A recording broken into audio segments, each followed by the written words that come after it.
মানুষ না বদলালে দেশ বদলাবে না। আর আমরা কি সত্যি বদলাতে চাই? আমাদের দেশে জীবনের মূল্য কতটুকু? সত্যি বলুন, এই প্রশ্নের উত্তর দিতে কি কেউ প্রস্তুত? একটি দুর্ঘটনা, একটি প্রাণহানি, আর আমরা বলি এই তো সাধারণ ঘটনা। কেন এমন হলো? আমাদের ছোটবেলা থেকেই শিখিয়েছে ক্লাসে প্রথম হতে হবে, কিন্তু কিভাবে ভালো মানুষ হতে হয়, কিভাবে সমাজের জন্য কাজ করতে হয়, সেই শিক্ষা কেউ দেয়নি। আমাদের শিক্ষা ব্যবস্থা যেন এক প্রতিযোগিতার দৌড়। এখানে মেধা নয়, টিকে থাকার লড়াই। আর প্রশাসন, ঘুষ ছাড়া কোনো কাজ হয় না। দুর্নীতিবাজরা সম্মানিত, সৎ মানুষগুলো হতাশ। শুধু শহর নয়, গ্রামের চিত্রও ভয়াবহ।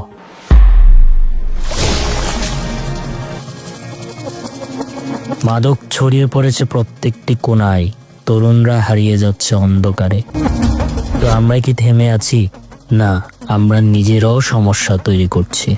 রাস্তায় ইচ্ছে মতো হর্ন বাজাই, রাতভর মাইকে শব্দে পুরো পাড়া উন্মাদ করে তুলি, অপরাধ করি আর ক্ষমতার জোরে পার পেয়ে যাই। আমরা কি বুঝতে পারছি আমাদের কাজেই অন্যরা ক্ষতিগ্রস্ত হচ্ছে?